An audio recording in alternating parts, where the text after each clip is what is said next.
Amen. Soyez bénis. Soyez bénis. C'est un privilège pour moi d'être là aujourd'hui. Alors aujourd'hui, le titre du message, c'est le Père, le Fils et le Saint-Esprit. Et j'aime bien quand j'ai un titre pour mon message parce que je n'ai jamais de titre en fait. Et le passage principal se trouve dans 2 Corinthiens, chapitre 13, verset 14. Que la grâce du Seigneur Jésus-Christ, l'amour de Dieu et la communion du Saint-Esprit soient avec vous tous. On va prier pour la parole. Oh, Saint-Esprit de Dieu, nous avons tellement besoin de toi. Nous avons tellement besoin de toi. Merci parce que après ce message, tu nous donnes de comprendre la puissance de la Trinité. Afin que la grâce du Seigneur Jésus-Christ, l'amour de Dieu et la communication du Saint-Esprit soient notre partage. Et que, Seigneur, nos vies ne soient plus jamais les mêmes. Et que nous puissions te découvrir le Père dans une autre dimension, découvrir le Fils dans une autre dimension et découvrir le Saint-Esprit dans une autre dimension.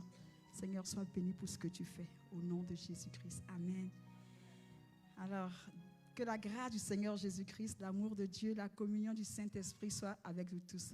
Alors, c'est en ces mots que l'apôtre Paul il conclut son épître aux Corinthiens. Alors, en fait, ce qu'il leur dit, c'est que ce que je veux pour vous, c'est que chaque entité de la Trinité devienne une réalité pour vous. Alors, je veux que vous expérimentiez l'amour de Dieu, la grâce de Jésus-Christ et la communion avec le Saint-Esprit, le Père, le Fils et le Saint-Esprit.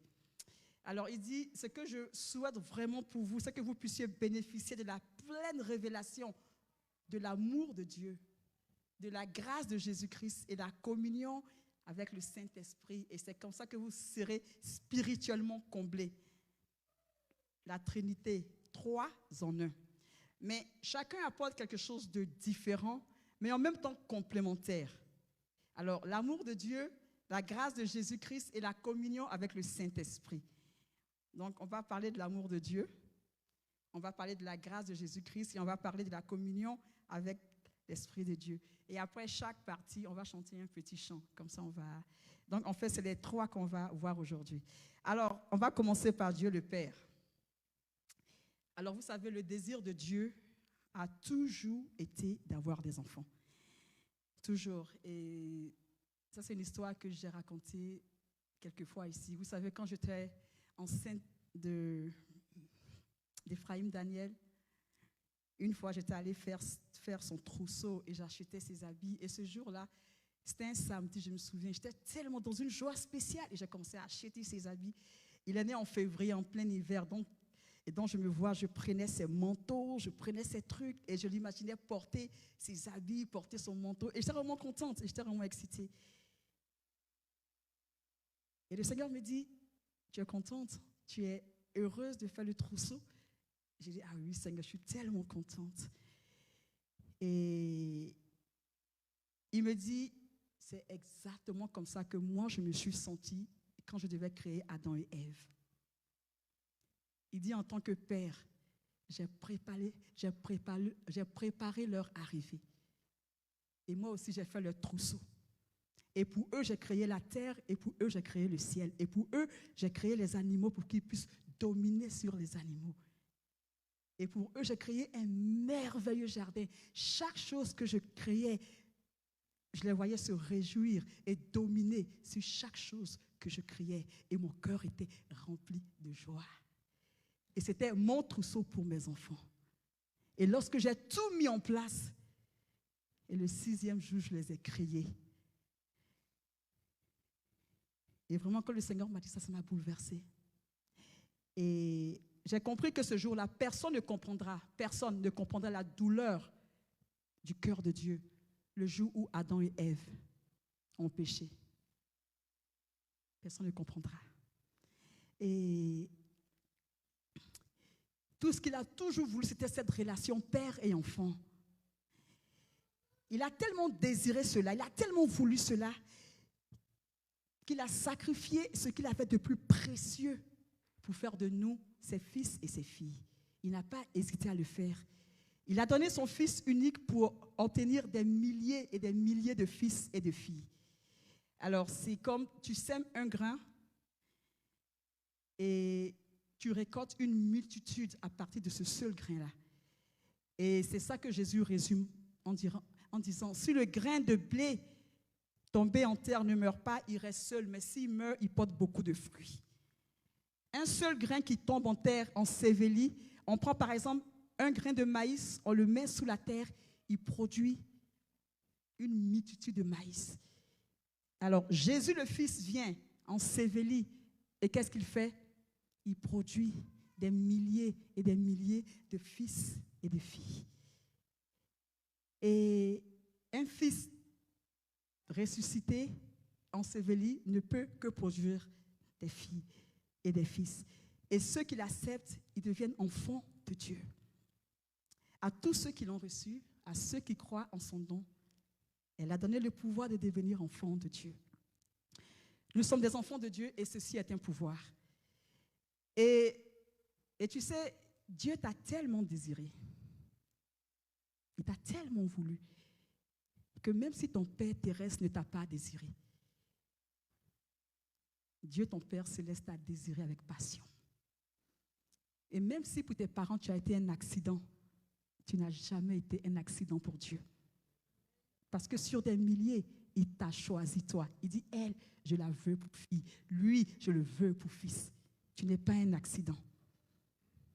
Éphésiens 1, 4, 5 dit, en lui, Dieu nous a élus avant la fondation du monde pour que nous soyons saints et irrépréhensibles devant lui. Nous ayons prédestinés dans son amour à être ses enfants d'adoption par Jésus-Christ, selon le bon plaisir de sa volonté. Tu as été son choix avant ta naissance. Il t'a désiré pour son bon plaisir. Et vous savez, lorsque Jésus ressuscite, la première chose qu'il dit à Marie, c'est quoi? Il dit, ne me touche pas, car je ne suis pas encore monté vers mon Père. Mais va trouver mes frères et dis-leur que je monte vers mon Père, votre Père. Je monte vers mon Dieu et votre Dieu.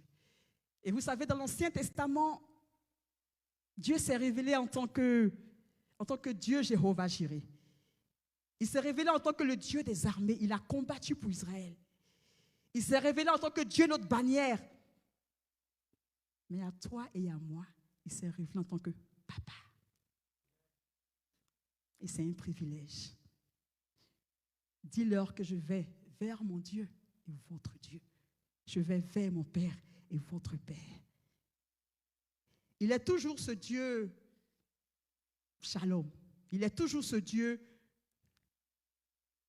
Nissi. Il est toujours ce grand Dieu-là.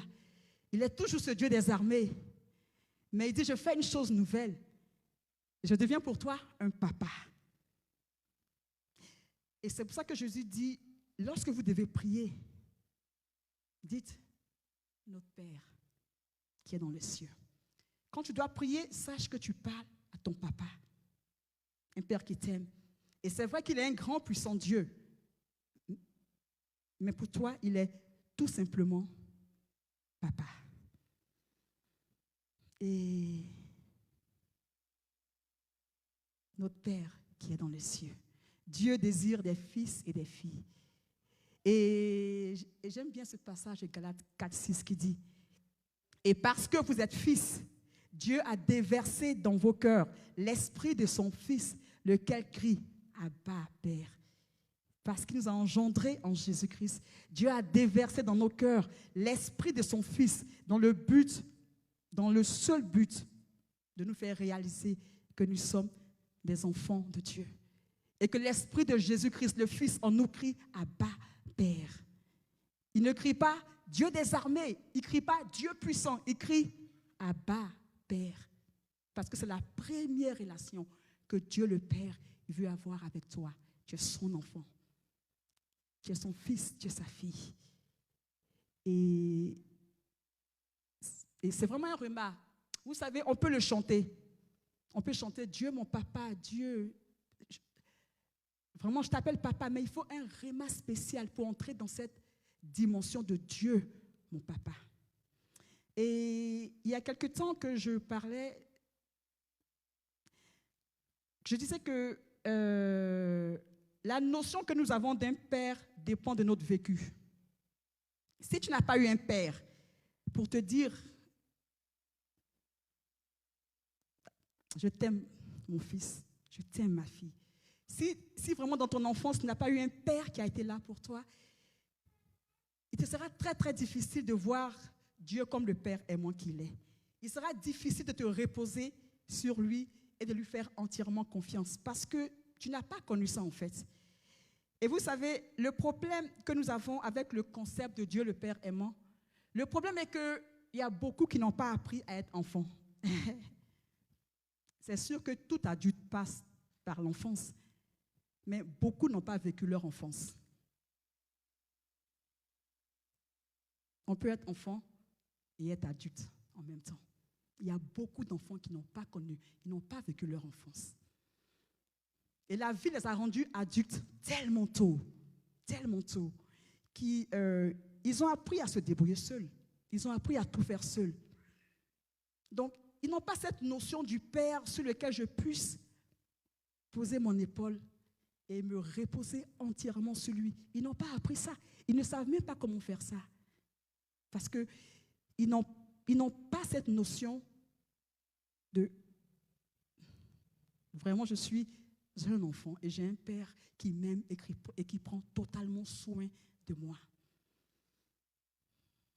Et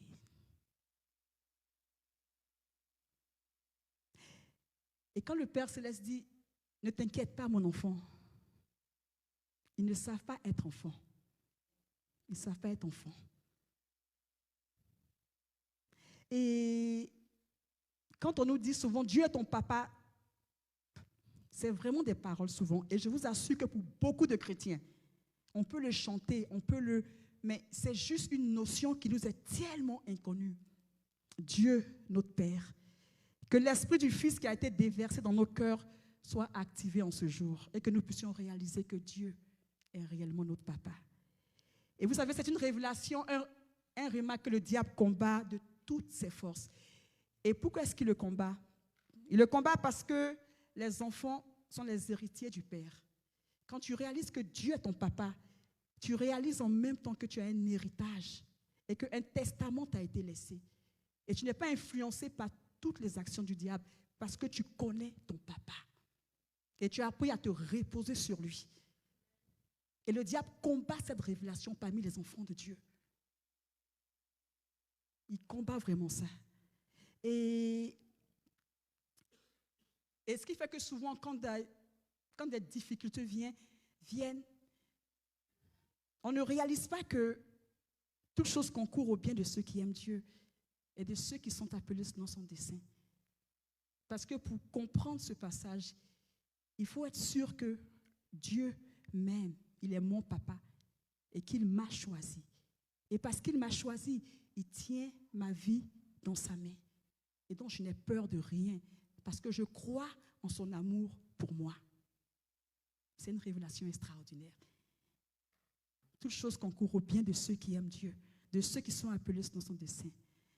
Et quand on n'a pas ce rhéma, on ne réalise pas que notre Père fait toutes choses bonnes en son temps pour nous. Et on est tout le temps troublé. On ne réalise pas que non, il faut que je sois tranquille. C'est vrai que je ne comprends pas ce qui se passe. Mais il y a une chose dont je suis sûre, une chose sur laquelle je m'appuie. Dieu est mon Père et Dieu m'aime. Quand il n'y a pas cette révélation, rien nous trouble. On peut venir à l'église, on écoute le message, on aime, et dès qu'on rentre chez nous, il y a quelque chose qui va, on est troublé. Parce qu'on n'a pas appris à se reposer sur Dieu, notre Père. Et Satan aime ça. Il se dit, si cela pouvait comprendre à quel point leur Dieu les aime, ils ne comprennent pas. Et vous n'avez point reçu un esprit de servitude pour être encore dans la crainte, mais vous avez reçu un esprit d'adoption par lequel nous crions, Abba, Père. L'Esprit lui-même rend témoignage à notre esprit que nous sommes enfants de Dieu. C'est toute une révélation. Il faut que l'Esprit de Dieu rende témoignage à ton esprit que tu es enfant de Dieu. Et là, il se crée le réma et ta vie n'est plus la même. Parce que tu apprends à demeurer dans le repos de papa, Abba, Père. Et ma prière est que le Saint-Esprit en ce jour amène chacun de nous dans cette révélation spéciale de Dieu le Père qui nous aime. Et que Jean chapitre 1, 4 à 16 devienne notre réma. Et j'aime tellement ce passage. Il dit, et nous, et c'est Jean qui parle, et nous avons connu l'amour que Dieu a pour nous. Et nous y avons cru. Dieu est amour. Nous avons connu l'amour de Dieu et nous y avons cru. Tu connais son amour et tu y crois. Et là, tu deviens imperturbable parce que tu sais en qui tu as cru. Ésaïe 49, 15, 16, et c'est Dieu qui parle. Il dit, une femme oublie-t-elle l'enfant qu'elle allait? N'a-t-elle pas pitié du fruit de ses entrailles? Même si une mère, quand elle l'oublierait, moi, je ne t'oublierai point. Voici, je t'ai gravé sur mes mains. Dieu t'a gravé sur ses mains. On a tellement de valeur pour lui. On a tellement de valeur pour Dieu. Et c'est une révélation qu'il faut connaître. Il faut que le Saint-Esprit révèle à notre esprit que nous sommes enfants de Dieu et que nous sommes précieux aux yeux du Père. Et que notre valeur ne dépend pas du travail qu'on fait. Notre valeur ne dépend point de notre compte en banque. Notre valeur dépend du fait qu'un jour, le Fils de Dieu est mort pour nous. Le Fils de Dieu est mort pour nous. Voici notre valeur. Et ça, c'est une vérité absolue, imperturbable. Elle ne change pas, elle demeure. Après l'amour de Dieu, Paul dit que la grâce de Jésus-Christ soit votre partage. On va parler un peu de Jésus. Avec lui, quand je préparais ce message, je me disais, je ne sais pas où commencer, je ne sais pas où finir. Jean dit, et j'aime bien quand il dit ça, il dit, Jésus a fait encore beaucoup d'autres choses. Si on les écrivait en détail, je ne pense même pas que le monde puisse contenir les livres qu'on écrirait. Que la grâce de Jésus-Christ soit votre partage. La grâce de Jésus. Alors, il dit Paul que l'amour de Dieu soit votre partage. Que la grâce de Jésus-Christ soit votre partage. Jean 1, 17 dit, car la loi a été donnée par Moïse. La grâce et la vérité sont venues par Jésus-Christ. Que la grâce de Jésus-Christ soit notre partage. On va lire un passage qu'on connaît tous. Jean chapitre 8, 1 à 8. On connaît tous l'histoire. Je trouve que c'est une histoire extraordinaire. Alors Jésus se rendit au mont des Oliviers. Mais dès le matin, il revint dans le temple et tout le peuple s'approcha de lui. Il s'assit et se mit à les enseigner. Alors les spécialistes de la loi et les pharisiens emmenèrent une femme surprise en train de commettre un adultère. Ils la placèrent au milieu de la foule et dirent à Jésus, Maître, cette femme a été surprise en flagrant délit d'adultère. Moïse, dans la loi, nous ordonne de lapider de telle femme. Et toi, que dis-tu? Et la Bible dit, il disait cela pour lui tendre un piège afin de pouvoir l'accuser. Mais Jésus se baissa et se mit à écrire avec le doigt sur le sol.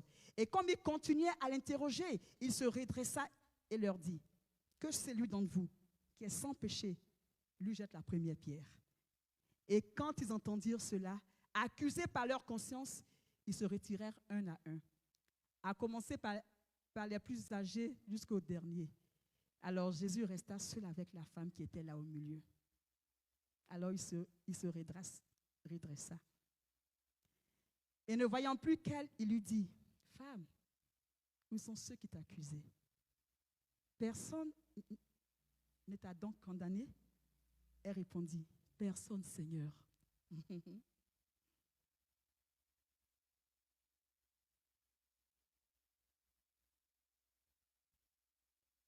Et Jésus lui dit, « Moi aussi, je ne te condamne pas. Va et ne pêche plus. » La loi a été donnée par Moïse. Jésus est venu avec la grâce.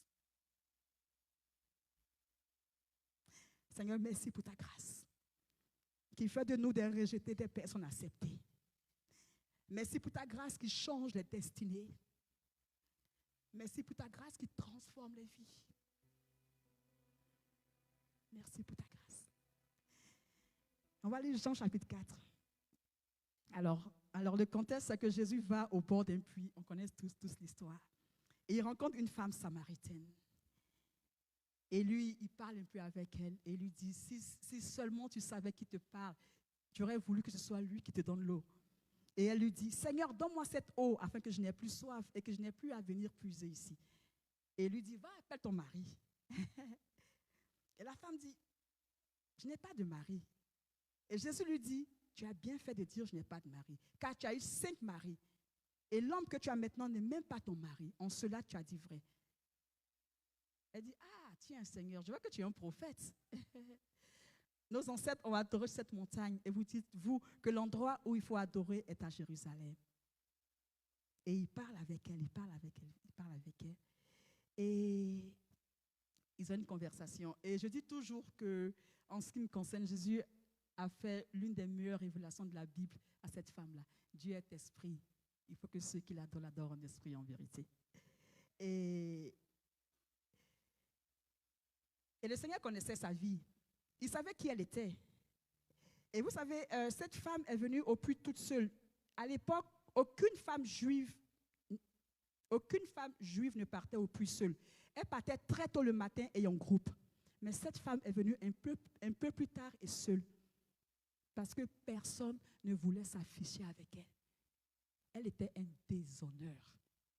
Elle partait de mari en mari. Elle vivait avec un homme qui n'était même pas son mari. Et les autres femmes vraiment devaient la regarder avec dédain. Mais cette femme, un jour, a eu rendez-vous avec la grâce. Grâce est une faveur imméritée. Moïse est venu avec la loi. Jésus est venu avec la grâce. Et que dire de Zachée, le collecteur d'impôts? Et dans Matthieu 9, 11, il dit Jésus, et vous savez, Jésus mangeait avec les pharisiens, il mangeait avec les gens de mauvaise vie. Et ça dérangeait beaucoup les hommes de loi. Et ils disent aux disciples de Jésus, pourquoi votre maître mange-t-il avec les pharisiens et les gens de mauvaise vie? Et puis le Seigneur dit, parce que c'est pour eux que je suis venu. Je ne suis pas venu pour les bien portants. Je suis venu pour les malades. Dieu, en effet, n'a pas envoyé son Fils dans le monde pour que le monde soit jugé, mais pour que le monde soit sauvé par lui. Et vous savez, pendant que j'apprêtais ce message, j'ai eu une vision et j'ai vu quelqu'un. Et j'ai compris que c'était le Seigneur. Mais j'ai vu une personne à côté de lui. Cette personne était... Je pense que je n'ai jamais vu une personne aussi sale de ma vie. Il y avait une saleté. Elle était à la limite dégoûtante. J'ai vu le Seigneur dans mon esprit la laver, la nettoyer. Ce qui était touchant, il le faisait, ses yeux scintillaient de bonheur. Le sourire était extraordinaire. Toute sa joie était durant ce moment où il lavait cette personne tellement sale. Sale.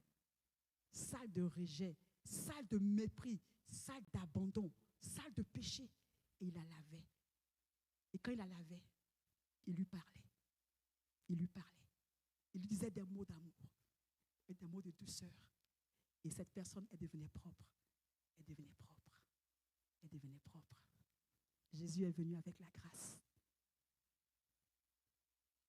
Il dit, si on te juge, moi je ne te juge pas. Tout ce que je veux, c'est que tu vives.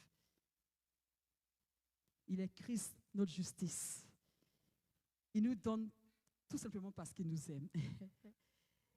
Et nous venons.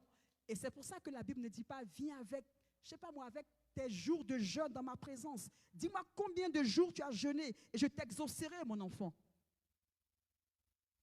Il dit, viens devant le trône de grâce pour tenir miséricorde en temps de besoin. Parce que tout est grâce, tout est amour.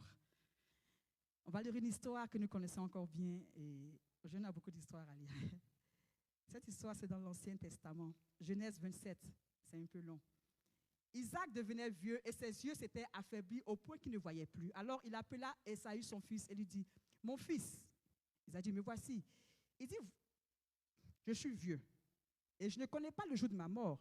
Maintenant, donc je te prie, prends tes armes, va et chasse-moi un gibier, fais-moi un plat comme j'aime, apporte-le-moi, je mangerai ton plat et mon âme te bénira avant que je ne meure. » Alors Rebecca était à côté de leur mère, elle écoutait ce que Isaac disait à son fils Ésaü. Alors quand Ésaü part chasser, elle, son préféré, c'était Jacob. Donc, elle dit à Jacob, « Voici, j'ai entendu ce que ton père a dit à Ésaü, ton frère. Toi, va ici à côté, là, prends-moi un animal, un gibier, et moi, je ferai le gibier, et tu iras chez ton père, et tu vas lui donner ce repas, et il va te bénir. » Et Jacob a dit à sa mère, « Joe, peut-être que mon père me touchera-t-il, et je passerai à ses yeux comme un menteur, et je ferai venir sur moi la malédiction. Parce que s'il me touche, parce que Ésaü était très velu. » Et Jacob n'avait pas de poils. Et sa mère dit que cette malédiction tombe sur moi. écoute seulement ma voix et va me les prendre. Donc Jacob dit, ok, il part prendre, il apporte à sa mère. Et ce qu'elle fait au verset 15, on dit, ensuite Rebecca prit les vêtements d'Ésaü, son fils aîné, les plus beaux qui se trouvaient à la maison, et les fit mettre à Jacob. Et elle couvrit ses mains de la peau des chevreaux et son cou aussi qui était sans poils. Parce que comme en fait le père, il ne voyait plus, c'était vraiment le toucher et puis l'odeur. Donc elle lui met les habits pour qu'il puisse sentir comme son frère, et elle lui a mis des poils partout. Alors il vient vers son père et dit, « Mon père. » Isaac dit, « Me voici, qui es-tu mon fils? » Et Jacob dit, « Je suis Ésaü, ton fils aîné, et j'ai fait ce que tu m'as dit. Alors lève-toi, je te prie, assieds-toi et mange de mon gibier afin que ton âme me bénisse. » Isaac dit à ton fils, « Hé, tu es vite revenu, hein? » Et Jacob, il ment, il dit, « C'est que l'Éternel, ton Dieu, l'a fait venir devant moi. » Isaac dit à Jacob, « Approche-toi donc et que je te touche, mon fils, pour savoir si tu es vraiment mon fils Ésaü ou non. » Alors, il vient, Jacob s'approcha d'Isaac, son père, qui le toucha, et Isaac dit, « La voix est la voix de Jacob, mais les mains sont les mains d'Ésaü. » Et le verset 23 dit, « Il ne les reconnut pas parce que ses mains étaient velues comme les mains d'Ésaü, son frère, et il le bénit. » La voix est la voix de Jacob, mais les mains sont les mains d'Ésaü. La voix que j'entends là est la voix de Clarisse, mais les mains percées, je vois les mains de Jésus. C'est vrai que c'est la voix d'une pécheresse, mais qu'est-ce que j'entends? Qu'est-ce que je vois? Je vois les mains percées de Jésus. La mère avait compris que Jacob devait s'identifier à son frère pour être béni. S'il venait en tant que Jacob, il n'aurait jamais été béni.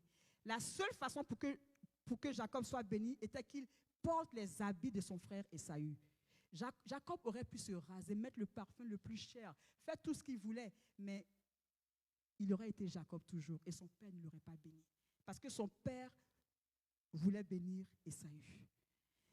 Et il fallait que Jacob remplisse 2 conditions pour recevoir cette bénédiction de son père. Il fallait d'abord qu'il soit au toucher comme son frère Ésaü. Donc, il fallait d'abord qu'il soit velu, première condition. Et la deuxième condition, il fallait qu'il ait l'odeur de son frère. Et le jour où le Seigneur m'a fait cette révélation, j'ai été émerveillée. Vous savez, la Bible est un livre extraordinaire. Christ a pourvu à ces 2 exigences pour toi et pour moi, pour que le Père nous bénisse. D'abord, il fallait que Jacob puisse revêtir Ésaü, n'est-ce pas? Et la Bible dit dans Galates 3, 27, « Vous tous qui avez été baptisés en Christ, vous avez revêtu Christ. » On a revêtu Christ. On a fait, comme Jacob, on a mis Christ, on a revêtu Christ. Et la deuxième condition pour être béni, il fallait avoir l'odeur d'Ésaü. Jacob devait sentir comme Ésaü. Et là aussi, Christ a pourvu à cela. Il a pensé à tout. 2 Corinthiens 2,15 dit, « Nous sommes en effet pour Dieu la bonne odeur de Christ. » C'est extraordinaire. Dieu ne fait rien au hasard. L'Ancien Testament, le Nouveau Testament, donc des années plus tard, les deux conditions sont réunies. Nous sommes pour Dieu la bonne odeur de Christ. Et nous avons revêtu Christ. Quand on va dans sa présence, il ne voit plus Clarisse la salle, il voit l'odeur de Jésus-Christ. Et il voit Jésus-Christ, Clarisse revêtue de Christ. C'est extraordinaire. Le Père nous bénit parce qu'il nous aime. Et il a pourvu au sacrifice pour nous bénir. Et nous nous tenons devant le trône de grâce. Et je disais, Adam et Ève, lorsqu'ils ont péché, Dieu a tué un animal pour les recouvrir. Mais lorsque toi et moi avons péché, il a tué son fils pour nous recouvrir. Nous lui avons coûté. Nous avons coûté au Père. Ma prière, c'est que le Saint-Esprit nous fasse comprendre à quel point on a coûté à Dieu. Et on a dit que Dieu le Père cherche des enfants, n'est-ce pas? Et qu'est-ce que le Fils cherche? Il cherche une épouse. Il cherche une épouse qui l'aime avec autant de passion que lui l'aime, afin que lui et son épouse fassent un.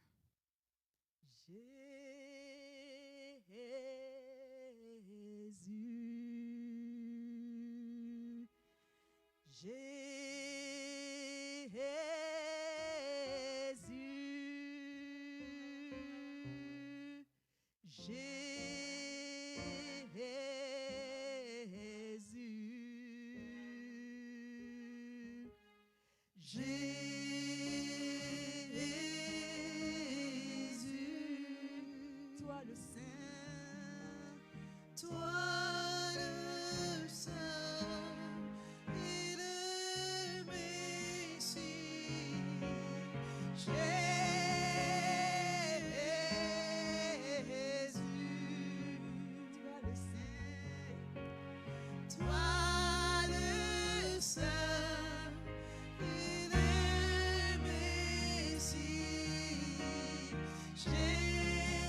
lui dire que tu l'aimes. Je t'aime, Jésus, je t'aime, je t'aime, je t'aime, Jésus, Jésus.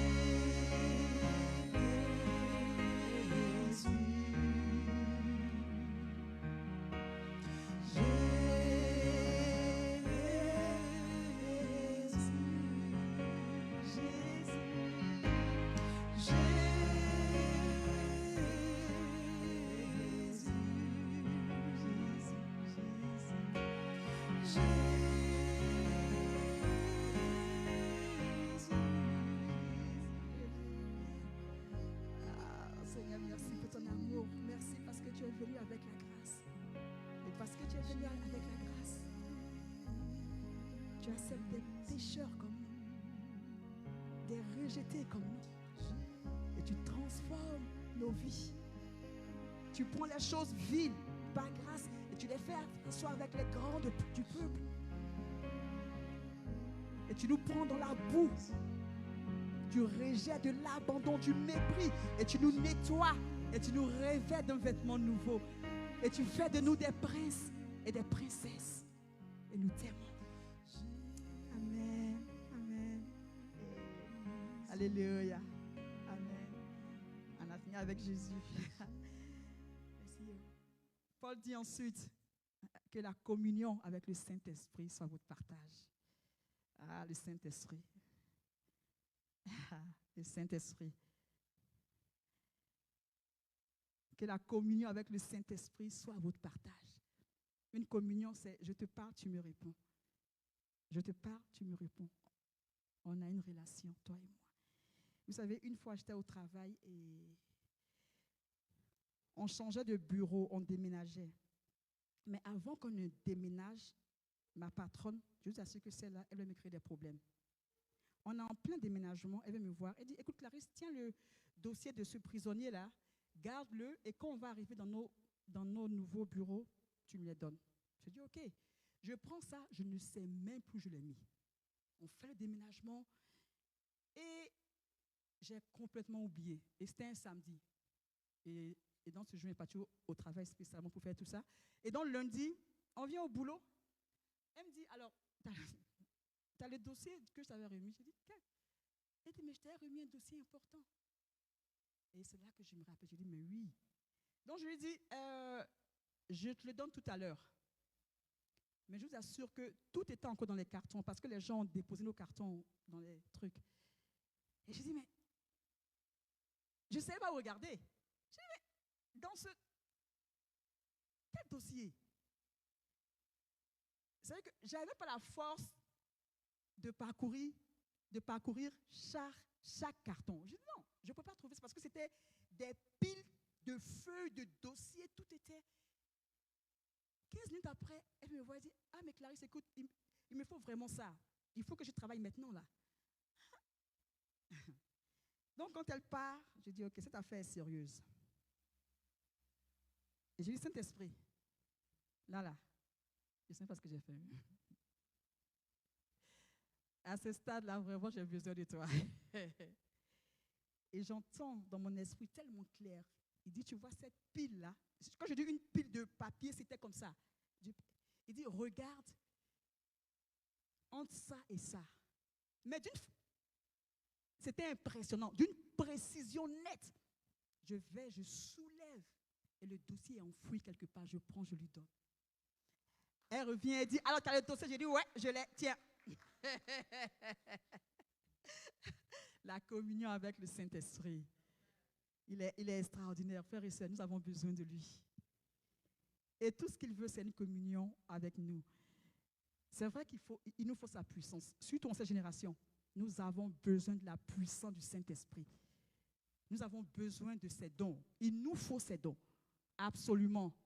Mais soupirons d'abord après une intimité avec lui. Paul dit que la communion du Saint-Esprit, ça vous partage. Parce que de cette communion découle beaucoup de choses. Et 2 Corinthiens 2:8 dit, mais comme il est écrit, ce sont des choses que l'œil n'a point vues, que l'oreille n'a point entendues et qui ne sont point montées au cœur de l'homme. Des choses que Dieu a préparées pour ceux qui l'aiment. Dieu nous les a révélées par l'Esprit, car l'Esprit sonde tout, même les profondeurs de Dieu. Il sonde, lui seul sonde les profondeurs de Dieu. Et il partage avec nous les pensées du cœur de Dieu. Il est celui qui nous conduit dans la présence même du Père. Et moi, je l'appelle Agai.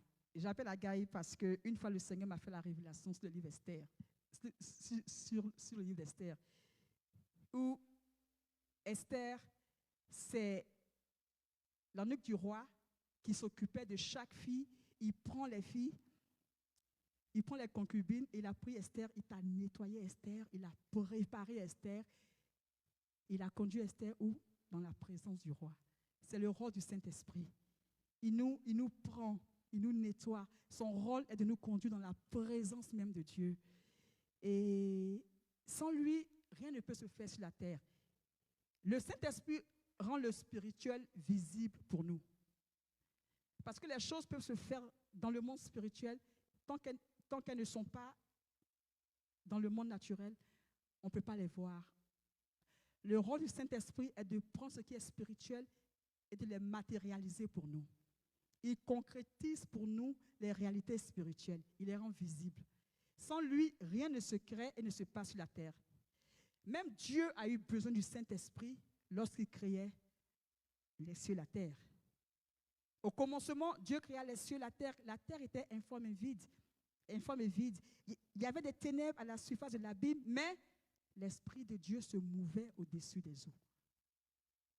Et Dieu dit que la lumière soit. Dieu parle et le Saint-Esprit concrétise. Dieu prononce, il concrétise. Il concrétise. Il rend réel, il rend palpable la parole de Dieu. Jésus a eu besoin du Saint-Esprit pour commencer son ministère. Luc 4, 14. Jésus, revêtu de la puissance de l'Esprit, retourna en Galilée et sa renommée se répandit dans tout le pays d'alentour. Jésus, revêtu de la puissance de l'Esprit. Il lui a fallu l'Esprit de Dieu pour commencer son ministère. Rien ne peut se faire sans l'Esprit de Dieu. Rien. Ézéchiel a eu besoin de l'Esprit de Dieu pour faire revivre les ossements desséchés. Il pouvait être le plus grand prophète de tous les temps. Il pouvait être comme, mais il lui fallait l'Esprit de Dieu parce que c'est lui qui est l'Esprit de vie. Ézéchiel 37, au verset 9, il me dit, prophétise et parle à l'Esprit. Prophétise, fils de l'homme, et dis à l'Esprit. Ainsi parle le Seigneur l'Éternel. Esprit, viens des quatre vents, souffle sur ces morts et qu'ils revivent. Je prophétisais selon l'ordre qu'il m'avait donné. Et l'Esprit entra en eux et il reprit vie et ils se tinrent sur leurs pieds. C'était une armée nombreuse. Il est le seul qui puisse prendre des ossements desséchés et en faire une armée puissante. Il est l'Esprit de Dieu. Nous avons besoin de lui. Les 120 disciples ont eu besoin du Saint-Esprit pour servir Dieu avec puissance et autorité. Le Saint-Esprit a transformé Pierre le peureux, qui a régné Jésus devant une femme. Ce même Pierre s'est tenu devant plus de 3000 personnes et a confessé Jésus avec autorité et puissance, l'Esprit de Dieu. Nous avons besoin de l'Esprit de Dieu. Le Saint-Esprit est celui qui nous sensibilise à la présence de Dieu, et ça, j'aime beaucoup ça. C'est lui qui nous fait ressentir cette douce présence. On dit, le Seigneur est présent.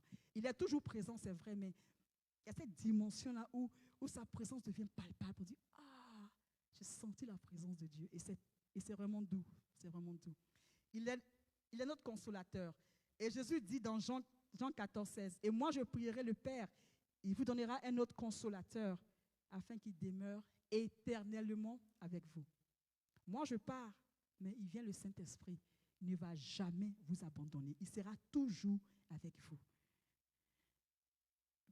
Crois-moi mon frère, crois-moi ma soeur, tu n'es jamais seul.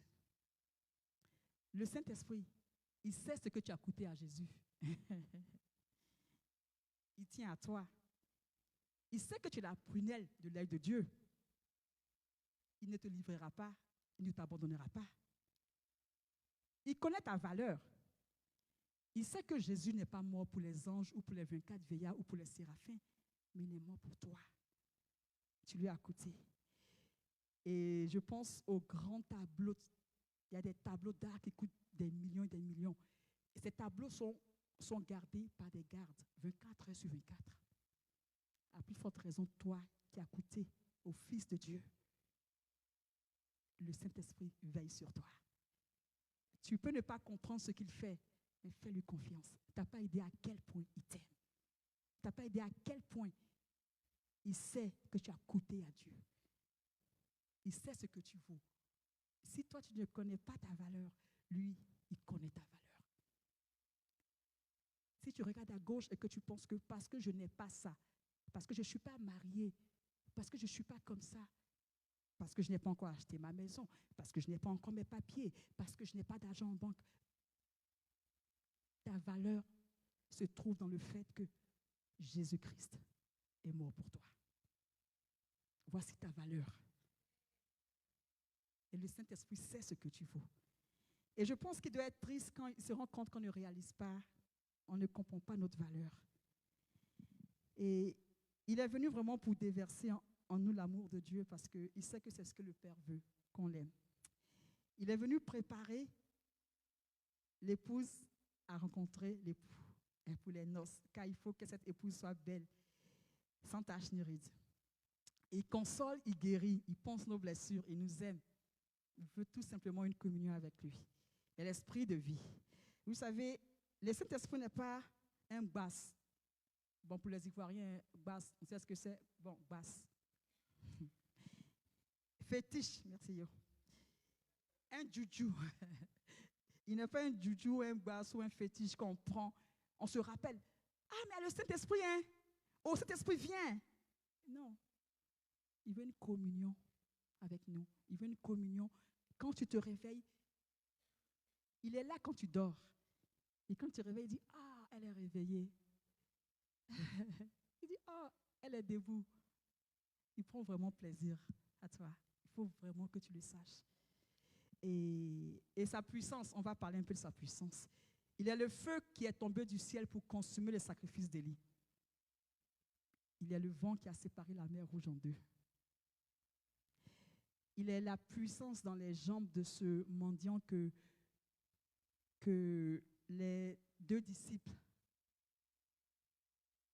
ont guéri devant le temple. Il attendrit nos cœurs. Il nous rend sensibles à la présence de Dieu.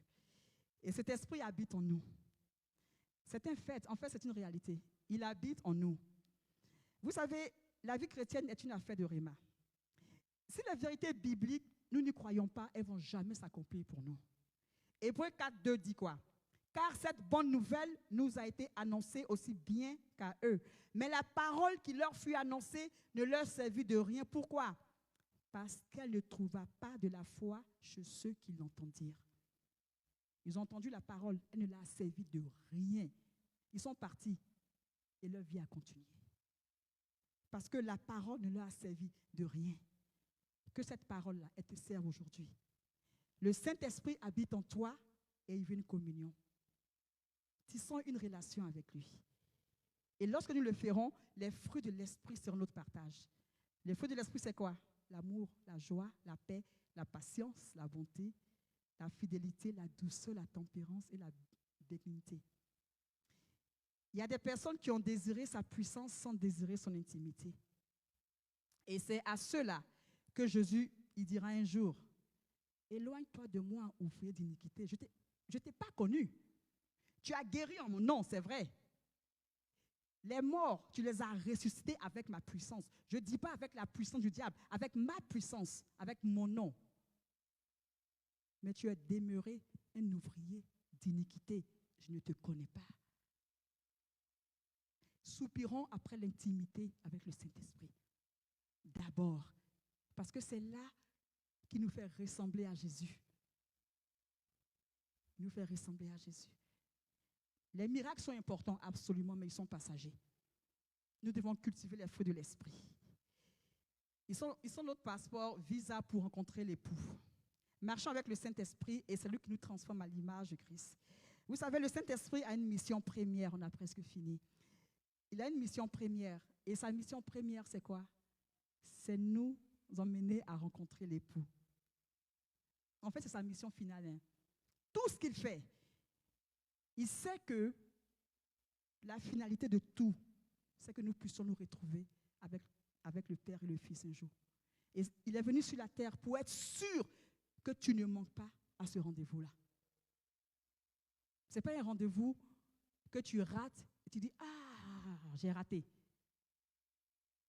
Je fais ce que je peux faire et je répare. » Non, non, non, non. C'est un rendez-vous, une fois. Tu l'as raté, tu l'as raté. Et le Saint-Esprit veut être sûr que tu es préparé, que tu es prêt, prête à rencontrer l'époux. Et c'est sa mission première. C'est la finalité de toute chose.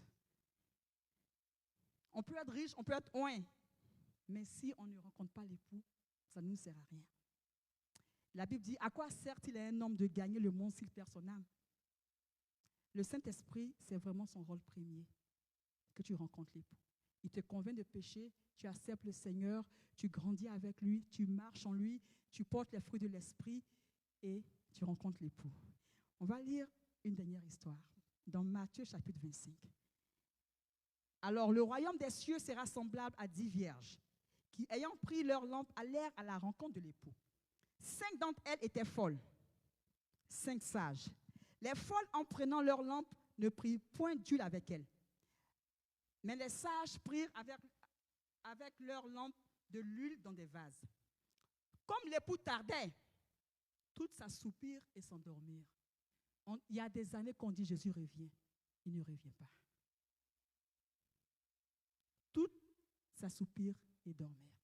Au milieu de la nuit, on cria, voici l'époux, allez à sa rencontre. Alors toutes ces vierges se réveillèrent et préparèrent leurs lampes. Et les folles dirent aux sages, donnez-nous de votre huile, car nos lampes s'éteignent. Elles disent non, il n'y en aura pas assez pour nous et pour vous. Allez plutôt chez ceux qui en vendent et achetez-en pour vous. Pendant qu'elles allaient en acheter, l'époux arriva. Celles qui étaient prêtes entrèrent avec lui dans la salle des noces et la porte fut fermée. Plus tard, les autres vierges vinrent et dirent, Seigneur, Seigneur, ouvre-nous. Mais il répondit, je vous le dis en vérité, je ne vous connais pas. Veillez donc, puisque vous ne savez ni le jour ni l'heure. On ne veut pas s'entendre dire un jour par Jésus, je ne te connais pas. Tu es venu t'asseoir à l'église les dimanches. Tu as été chrétien. Et un jour, Jésus te dit, toi, tu as pu blaguer tout le monde, mais moi, je t'ai vu quand personne ne te voyait. Moi, je te voyais quand personne ne te voyait. Moi, je t'ai vu. Éloigne-toi de moi, ouvrier d'iniquité. Parce que je connais ton cœur, je connais les pensées de ton cœur. Veillez donc, puisque vous ne savez ni le jour ni l'heure. Le Saint-Esprit est représenté par l'huile. Et les vierges sages avaient l'huile avec elles. Et les folles pas. Il n'y a pas de rencontre de l'époux sans le Saint-Esprit. Il n'y a pas. Il faut prendre l'huile, il faut prendre le Saint-Esprit. C'est lui qui connaît le chemin. C'est lui qui nous garde sur le chemin de l'époux. On ne peut pas être prête ou prêt sans lui. Et vous savez, c'est notre but final. C'est la finalité de notre vie. Rencontrer le Seigneur. Nul ne sait le jour et nul ne sait le temps. Même s'il tarde à venir, moi, je ne sais pas quand est-ce que j'irai vers lui. Et toi, tu ne sais pas non plus. Ça peut être demain. Personne ne sait. Sois prêt. Le matin, quand tu te réveilles, que ton but soit prêt. Et si c'est cette journée-là? Et si c'est cette journée où je vais rencontrer le Seigneur? Nul ne sait le jour. Rien dans ce monde ne vaille la peine qu'on ait une double vie. Rien, frères et sœurs. Rien. Il n'y a pas quelque chose dans ce monde, ni les rancunes, ni une relation, ni une épreuve. Rien ne vaille la peine qu'on perde son paradis pour. Dans ce monde, rien. Il y a une chose que le Seigneur a fait comprendre, et vous savez, Dieu a accordé à tout être humain la capacité de rêver. Que tu sois pauvre, que tu sois riche, que tu sois blanc, noir, chinois, tout le monde rêve. Et pareil, je veux dire, on dort et puis on rêve là. Tout le monde rêve. Et pourquoi Dieu a fait ça? C'est pour te dire, tu sais, pour l'instant, tu peux dormir parce que le sommeil, c'est une quasi-mort. Hein. Et pour ceux qui dorment vraiment, quand tu dors, des gens peuvent entrer dans ta chambre, ils peuvent faire des choses, mais tu dors profondément. C'est une demi-mort en fait. Dieu a voulu que chaque être humain passe par le principe du rêve. Et donc tu dors, tu rêves et tu te vois. Ton corps est étendu. Hein? Tu te vois en rêve faire des choses. Tu te vois parler, tu te vois bouger. Mais ton corps est étendu. C'est lui qui bouge là. C'est lui qui va rencontrer Dieu un jour. C'est une réalité que Dieu a voulu que tout être humain est. Parce qu'un jour, ce ne sera plus un rêve. Un jour, ce sera pour l'éternité. Aujourd'hui, tu as encore la grâce après un rêve de dire, ouh, ah mais j'ai fait un cauchemar. Tu te lèves et tu vas au travail. Ta vie continue. Un jour, ce ne sera pas un cauchemar, ce sera l'éternité. Es-tu prêt à rencontrer ton Dieu? Es-tu prêt? Un jour, ce ne sera pas un rêve. Tu vas te tenir en face de Dieu. Comment as-tu vécu ta vie chrétienne? Comment as-tu vécu ta vie chrétienne? Le dernier chapitre d'Apocalypse dit, Apocalypse 22, 17, et ça c'est la fin du livre, il dit, l'esprit et l'épouse disent viens. L'esprit et l'épouse disent viens Seigneur, viens. L'esprit et l'épouse à l'unisson disent viens Seigneur, on est prêt pour toi, viens. Le Saint-Esprit est venu t'apprêter. Apprêter l'épouse pour qu'un jour l'épouse dise hé, viens Seigneur, viens. Viens Jésus, viens. C'est la mission première du Saint-Esprit, de préparer à rencontrer Jésus. Nous avons besoin du Saint-Esprit. Vraiment, je veux finir pour exhorter chacun de vous à dire, vous savez, encore je le dis, rien sur cette terre, que ce soit une épreuve, une situation, il n'y a pas une situation qui vaille la peine qu'on néglige sa vie spirituelle pour. Il n'y a pas. Que ton désir le plus cher, au-delà d'épargner de l'argent, au-delà de poursuivre tellement de choses, et c'est bien, nous allons quitter cette terre-là et nous tenir en face de l'époux. Es-tu prêt? Es-tu prête à le rencontrer? Moi, chaque matin que je me réveille, je dis, le Seigneur n'a pas fini avec moi. Parce qu'il me donne la grâce encore de me réveiller. C'est parce qu'il n'a pas fini. Quel que soit ce que tu traverses, sache que le Père n'a pas fini avec toi. Et ne laisse rien te détourner du chemin de Christ. Rien. L'épouse et l'Esprit disent, viens. Nous avons besoin du Saint-Esprit, nous avons besoin de la Trinité. Que la grâce du Seigneur Jésus-Christ, l'amour de Dieu et la communion du Saint-Esprit, grande moisson, soit ton partage. On va prier, on va prier, on va prier, on va prier, on va dire, tu vas dire Saint-Esprit, Saint-Esprit, Seigneur, tu vas parler, tu vas parler. On va dire Seigneur, merci, parce que conduis-nous dans une dimension, conduis-nous dans une révélation de Dieu le Père, afin que je puisse connaître ce Dieu, ce Père-là qui m'aime tellement, ce Père qui m'a choisi, qui m'a dit, toi tu es mon enfant. Que l'amour de Dieu devienne un réma pour moi. Tu vas prier et dire, Jésus, que ta grâce soit mon partage et que je demeure dans cette grâce-là. Je demeure dans cette grâce. Nous voulons juste demeurer dans cette grâce. Demeurer dans cette grâce. Seigneur, nous voulons juste aimer. Saint-Esprit, qui est venu déverser en nous l'amour de Dieu. Déverse en chacun de nous, en moi, en mes frères ici présents, en mes sœurs, l'amour de Dieu. Afin que nous puissions aimer le Père, aimer le Fils, être passionnés, être juste passionnés, passionnés de toi, passionnés de ce que tu es, et que cette passion nous consume, et que le désir de t'aimer soit notre désir premier.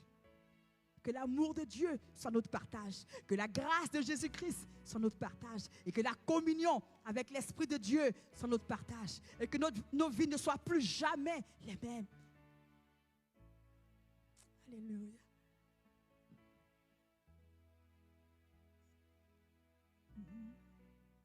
Alléluia. Alléluia.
stérile enfante, les sourds entendent par sa puissance, par sa puissance.